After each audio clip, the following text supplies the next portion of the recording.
Elizabeth Warren is here. She is the chair of the Congressional Oversight Panel. That committee has a broad mandate to monitor the federal bank bailout and review measures created to prevent a future economic crisis. Its latest report focused on the threat from losses in the commercial real estate market. Legislation circulating in Congress this week suggests that financial reform could be coming. At the center of those discussions is debate on the powers of a new consumer protection agency and where it might be located. I'm pleased to have Elizabeth Warren back at this table. Welcome. Thank you. So tell me what you think about this debate about a consumer protection agency. You have the House bill, which made an independent agency, came out of the House Financial Services Committee. Now you have Dodd and Corker, the two Democrat and Republican, suggesting some compromise they may have reached, which would put it inside the Federal Reserve. What says Professor Warren? Here's the deal. Right now, the Fed has the power actually to do a lot of this. The Office of the Comptroller of the Currency, which is the federal bank regulator, has the power to do a lot of what this agency would do. But the truth is, they don't want to do it. They're not interested in it. It's not what they do. Someone said monetary policy was in the penthouse and consumer protection was in the basement. In the basement when it's lucky. It's the stepchild. You know, it's the one nobody wants. Because why do you go to the Fed? Because you want to do monetary policy, right? Why do you go to the Office of the Comptroller of the Currency? Because you love those banks and want to take care of their profits.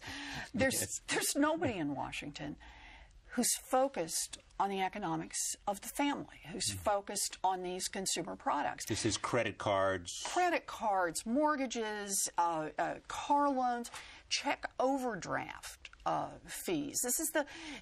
This is all the stuff that you have to do in your daily life to survive economically. And what's happened is this is an industry where the business model itself has fundamentally changed. The way the game used to work, let's start with credit cards. It's the easiest place to see it. Back in 1980, the credit card agreement for Bank of America, 700 words would have fit on that one sheet of paper you've got in front of you. Terms are clear. They kind of figure out, well, here's your credit worthiness, and here's how much we have to charge. We're a little worried about inflation, how much it's going to cost us to monitor this card. We make a little profit. It works, right? Mortgages set up pretty much the same way. Car loans set up pretty much the same way. And what happened over time, we got rid of usury laws at this same point in time, is that the credit card folks, they were the real innovators here. They said, you know, we could hold up just one or two things in front of you. Low financing, 7.9%. We could hold up free gifts. We could hold up a warm and fuzzy relationship, how we're just the people to do business with. And then put what are called in the trade revenue enhancers back in the fine print. And we can make a lot of money because you won't figure out what this product costs. So that one-page credit card agreement in 1980 has now grown to about 30 pages. And it's not just 30 pages, it's 30 pages of incomprehensible text. The fine print, the whereases, the heretofores. So nobody was looking after the consumer. Nobody was looking after the consumer. And indeed, what happened is credit card companies put the customer in their crosshairs and made big money. Even though you said it's not about real estate, do you have a preference to where this agency should be? Should it be standing alone? Should it be in the Treasury? Or should it be at the Federal Reserve? Oh, preference easy. Standing alone. This agency should be a whole strong, new bureaucracy, they say. And there are the Federal Reserve has got the tools to start doing it tomorrow. All they need is the mission and the... They've had the mission, right? We know what they did with that mission. There are 7 bureaucracies in Washington right now, including one at the Fed, one at the OCC, one at the OTS. We can keep going through the list. The FDIC, HUD, right? We go through the whole list. There are 7 bureaucracies in Washington right now, each of which owns a piece of consumer financial protection. Bloated, inefficient, and either ignored and ineffective or captured by the large financial institutions.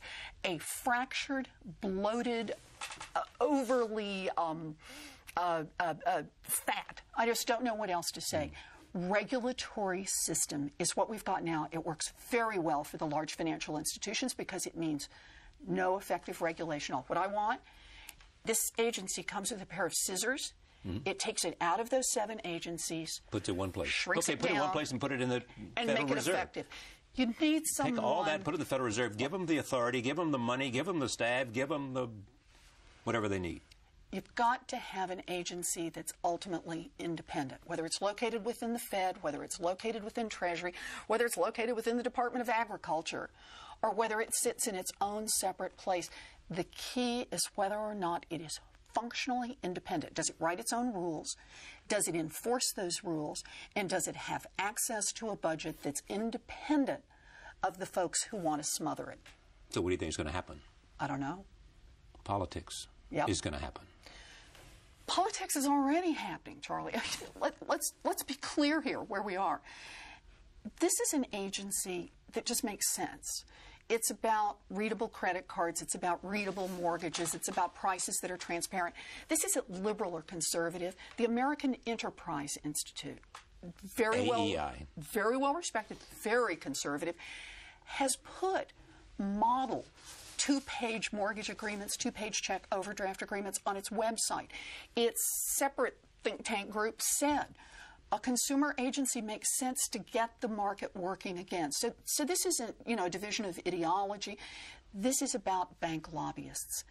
This is about people who are paid professionally to stop this agency, their words, to kill this agency so they can protect the revenues for the Wall Street banks. And so do you think that Senator Dodd and Senator Corker are serving the interest of the bank lobby? Well, we'll know when this bill comes out of Congress. The financial reform bill. That's right. Okay, let me just stay with it for a second in a sense that if you look at it as a part of the overall financial regulation reform, where do you put its significance? The tip of the spear. Tip of the spear. Mm-hmm. And it's the tip of the spear in 2 senses of that word. It's the tip of the spear in the sense of this is where our financial crisis started. One lousy mortgage at a time. One family who got fooled, tricked, cheated at a time. Then those risks were aggregated, sliced and diced, put into all kinds of fancy financial instruments. Ultimately, traded, made billions for the Wall Street banks, and then brought the whole system. Right. So tip of the spear in terms of where it started, but also tip of the spear in whether or not our political system works. If you can't make this work for American families, then what hope is there for the pieces that are complicated and in which people with lots of money and lots of power are in their socket on trying to change every So you were saying unless this is an independent agency outside, which they bring all the powers that are existing everywhere together and give it jurisdiction, give it power, give it budget, give it that everything else give it teeth. Is at risk, give it teeth. Okay. Where is the president on this consumer agency? The president has been in favor of this consumer agency since before he was the president. And I don't speak for him, but I will say it's my understanding that from the beginning, he was the one who advanced the agency within the administration. This was not something that Secretary Geithner thought up or that Mr. Summers thought up. This is the President of the United States who said, I want this. And he has been steadfast in his support. So you should feel comfortable then that everything's going to be okay. I'm never comfortable.